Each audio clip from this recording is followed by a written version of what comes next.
Hi guys, this is Sam and welcome to EngLogic. Today's grammar video on the verb patterns of expect is part 2 of last week's video, which I'd originally planned as a single one, but as always, while I was editing it, I realised I was giving you far too much information and it was far too long, so I decided to split it into two. You can find the first part here on the verb patterns of the verbs want, need, and wait, which we will refer to later on in this video.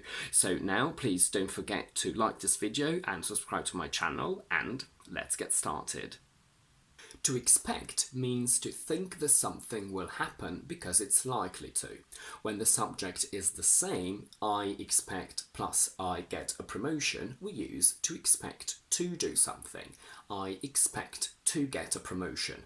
When the subjects are different, I expect plus she gives me a promotion, we use the structure to expect somebody as an object to do something. I expect her to give me a promotion.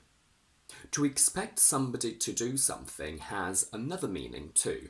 I expect you to be always on time means that you must be always on time. I demand that of you because it's your duty.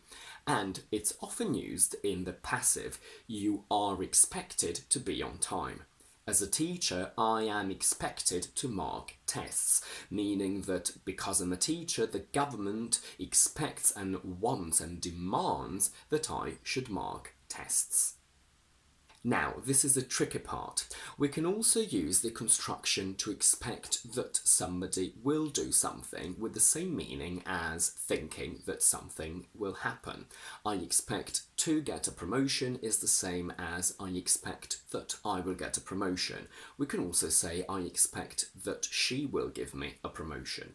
However, we don't really use this construction to give the idea of a demand, of a duty. So I wouldn't really say, I expect that you will always be on time. I would simply say, I expect you to be always on time. And to expect that somebody does or did something means to guess. If I say, I expect you are hungry after your workout, that means that you've just finished your workout, you've come home, and I guess that you are hungry. I expect that you were hungry after your workout yesterday means that now I'm guessing that yesterday you were hungry. What I'm about to tell you is potentially very geeky and just a matter of personal preference and style, and it is a 1 in a million case.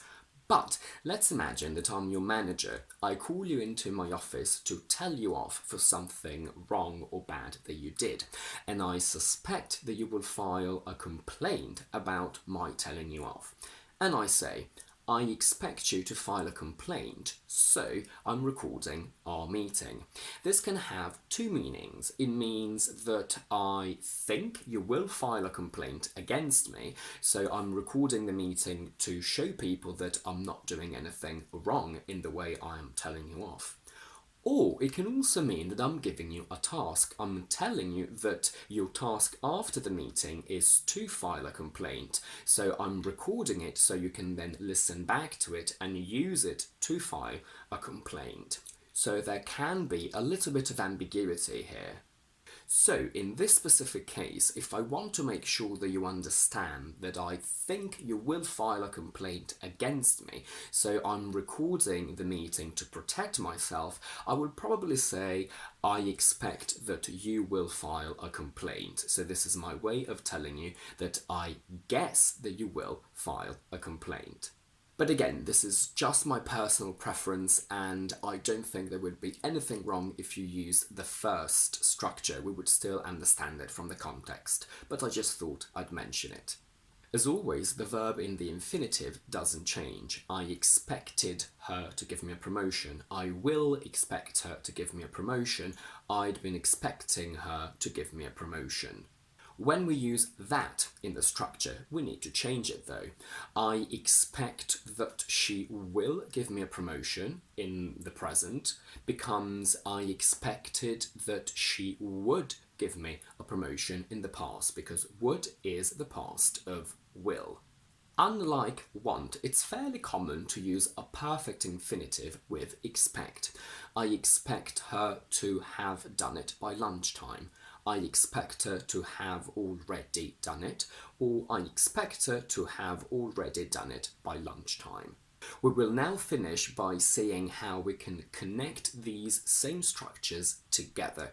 If you want to say, I don't want, plus she expects, plus I will come back, you can say, I don't want her to expect me to come back. So we can use this formula twice in the same sentence.